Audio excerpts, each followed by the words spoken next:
Kamen Rider X8, episode 24, review/reaction by me, Mecha Slash, of course, because...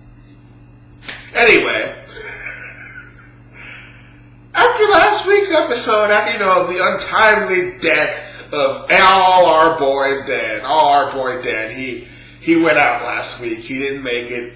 As I expected, when I saw that he had access to the Tower of Doom, I knew that his untimely death could only be the next thing, because I was like, yeah, well, how much more swag could he get? Like, I have a friend who's really upset with X8 because, Dan's dead, but it's like, how much longer could we have had him around before it either got too ridiculous or he just became a joke? It's like, well, how much more crazy is this guy going to get? Like, yeah, I think there's probably a good time to kill him off.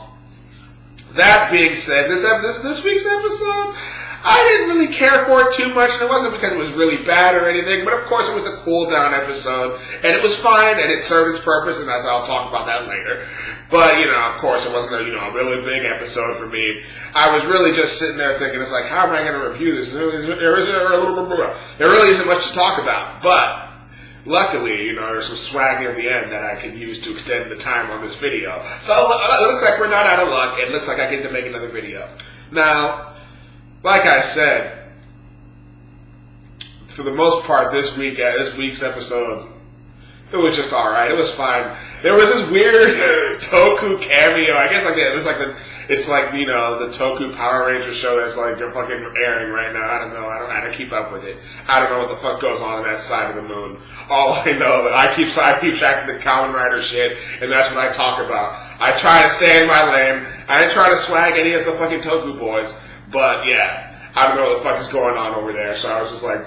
First I was like, who is this swagger? I was like, is this the new swagger of X8 now that my boy Kiri has been dead? Is that spotlight been rejuvenated? But unfortunately not, because there's just some random Toku character who showed up and brought it up with Emu. But I don't know, man. Maybe my standards for crossovers too high playing SRW all day, but it felt like such a weird forced crossover moment. God damn it. Hold on, I gotta turn off my line notifications or something. There we go. Yes. So yeah, I was like, okay, what the fuck? That felt like a weird forced-in cameo. I guess there's a special event going on this week, maybe a movie or something. I don't fucking know. I don't fucking keep up with that side of the moon, like I said. But it happened, and I was confused, and I just shrugged it off. But yeah, the rest of the episode was pretty standard. Emma wasn't too emo about Don Kuroto, and I guess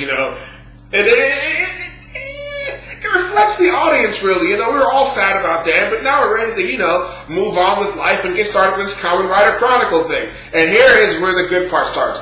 The new president of Gen M, or whatever the fuck. I stopped using saying this word because it's just so annoying. It's with Dan, but Dan's dead. Now we got a new fat guy as a president for the company. And I was like, oh shit.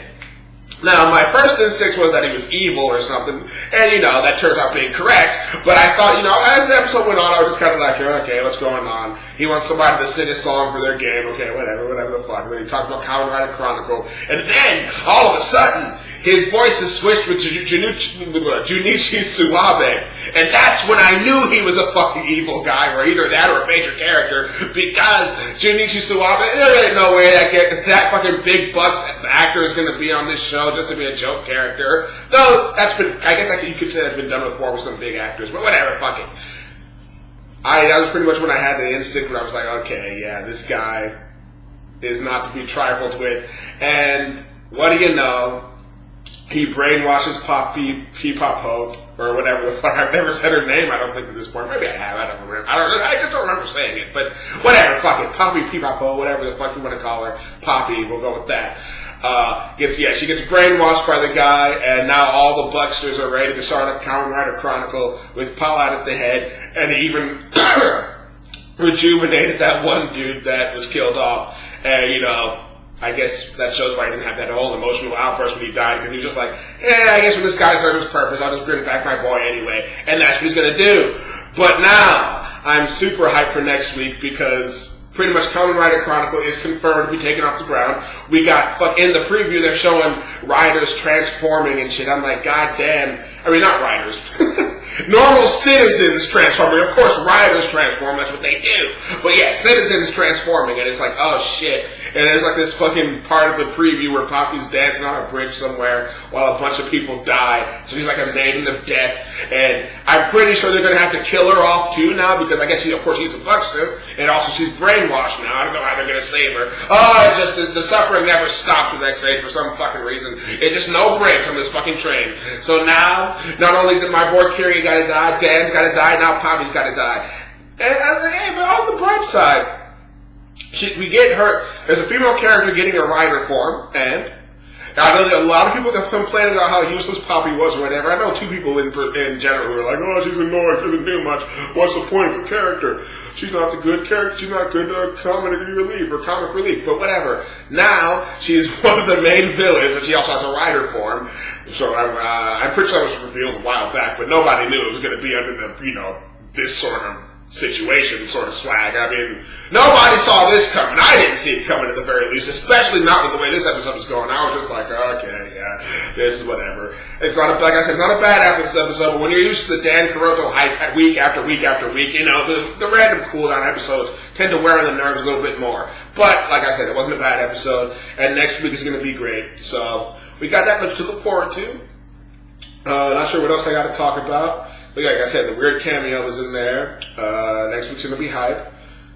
Rest in peace to my boys, Dan and Kyria. I hope you're watching the show from above and enjoying yourselves. And that's all I got to say this week. If I can find the stop button. Okay, there we go.